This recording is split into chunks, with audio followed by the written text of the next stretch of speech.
values from Shapiro's text. On the one hand, the community is presumed to be made up of men, whose sensibilities are the paramount concern. It is only with their explicit approval and their assertion that their dignity is not violated that women are permitted to read. The concern for male sensibilities also extends to Shapiro's careful insistence that his response will only be utilized in communities where it does not cause a schism. But Shapiro also wishes to include women in the definition of the congregation, writing that, quote, according to Roche's view, minors, women, and slaves, even if they are not among the commanded, are among the chosen, end quote. Notice that even here, an argument for the definition of the Jewish people, he relies on the authority of an early commentator.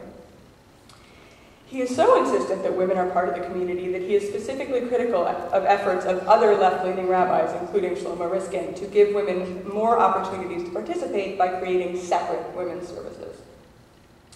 A connected point of Shapiro's analysis is his repeated claim that his reading represents an opposition to the winds of halakhic fashion. Opponents are choosing not to endorse the practice because it is not done in Orthodox circles, not because it is halakhically prohibited. Thus, the issue becomes one of fidelity to the halakhic decision-making process from precisely the opposite position as his interlocutors. Shapiro makes an effort to create a narrative around the idea that halacha is committed to what he deems the inclusive bias, which begins with the rabbi's institution of the Baal Kriya, a person responsible for reading the entire portion, and thus sparing individual men who might not be able to read humiliation. But this is a small part of his analysis, and it's mainly focused on buttressing forces from the tradition around his position, indicating that the major value that underlies his analysis is deference to a historical majority view. Rothstein and Riskin have plenty to say about this, and also Shapiro's interpretation of sources. The major ostensible values that they bring to the decision-making process are the hierarchy and immutability of those sources. In other words, Shapiro puts too much emphasis on minor commentators, misreads the major ones, and makes the faulty assumption that halakhic concepts are social concepts, which are subject to change.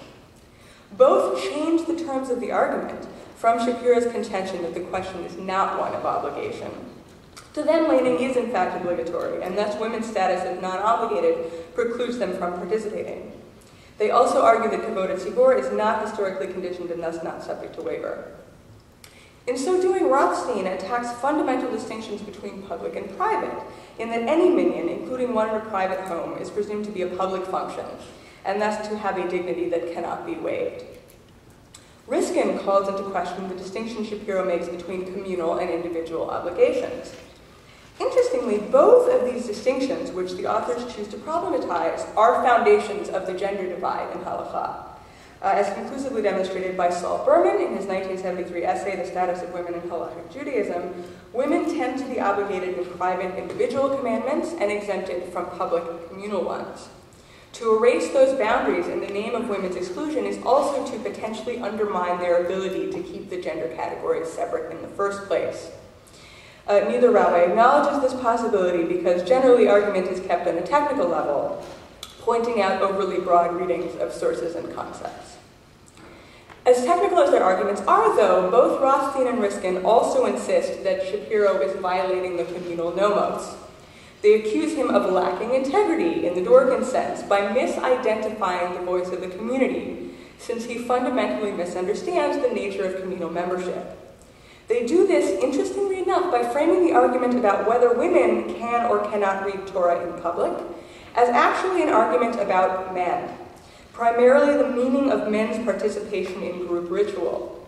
This is an audacious piece of rhetoric, and I believe that it's shared by these two figures because they want to present themselves and honestly view themselves as sympathetic to women, and thus the major field of contention has to be moved away from the question of women's participation per se, and instead focused on the nature of male involvement, which happens to preclude female involvement. Unfortunately, I'm not able to discuss all the types of rhetoric utilized by these two pieces, and this is a fascinating study, which I'm going to go into in depth in my dissertation. But one outcome of the shift from a focus on women to a focus on men is that the underlying narrative of Torah reading becomes contradictory. Riskin ends up arguing that women don't participate in laning because the ritual is too important, and Rothstein that they don't participate because the ritual is not that important.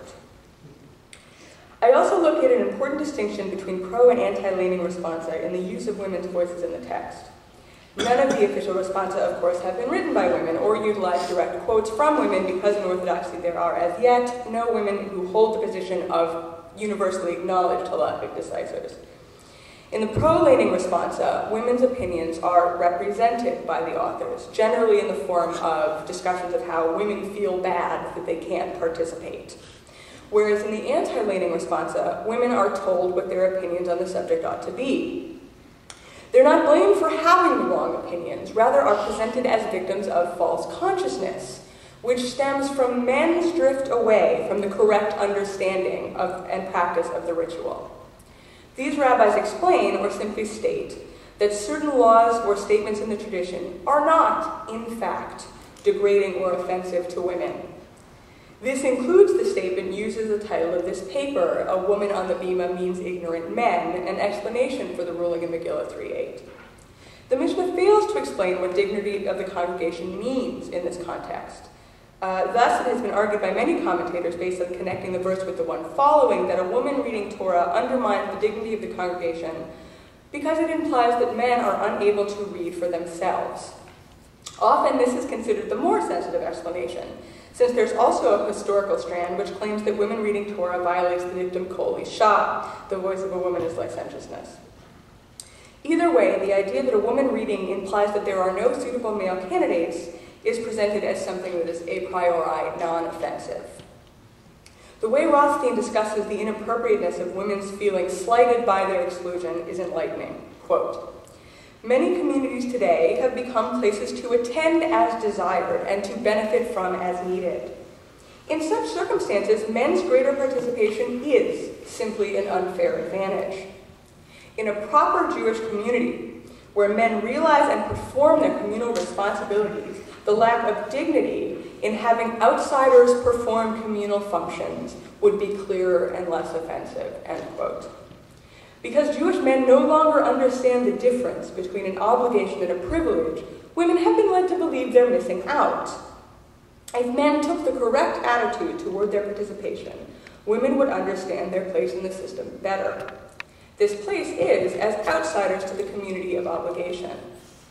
The single voice that emerges from such a community, then, makes the category of obligated men coextensive with the Jewish people as a whole. Riskin agrees that men's understanding of their role in Kriyat Torah has created the problem of women wishing to participate. Having been known as an advocate of women's rights in some areas of Judaism, he makes it clear in the opening to his essay that although he has striven in the past, quote, to provide religious satisfaction to women, end quote, as he carefully notes is required of the Talmud, quote, "we must recognize that we are bound here by the halachic sources," end quote. Catering to women's feelings is an act of charity and not in itself a communal value. Its permissibility ends where hard halachic fact begins. Shapiro's reading of the sources, by contrast, presents the pro-laning position as the hard halachic fact, and its denial as motivated by lesser concerns. Despite agreeing with Rothstein on halachic basics, Riskin's rhetorical strategy is almost the reverse. The obligated community are insiders precisely because obligation is a privilege. Riskin goes back to the very institution of Torah reading in the Torah itself to make a philosophical argument about the intrinsically holy nature of the Torah service. Matters that are holy require a minyan of 10 obligated men, hence this is an issue of obligation after all. Riskin embraces the idea that obligation is something special. Yet despite extended emphasis on the spiritual importance of matters of holiness in general, and the Torah service in particular, he argues that it is no slight to women simply to fall outside the purview of such occasions. For Riskin, it is important to explain the spiritual significance behind the obligation-non-obligation divide. And this will satisfactorily explain to women why they cannot participate. Again, the community is presumed to be constituted by men who are speaking to, for, and about women. Although this is a common reading of many types of halachic texts, it is particularly striking that both responsa feel it is necessary to turn a discussion of women's participation into a discussion of men's proper role.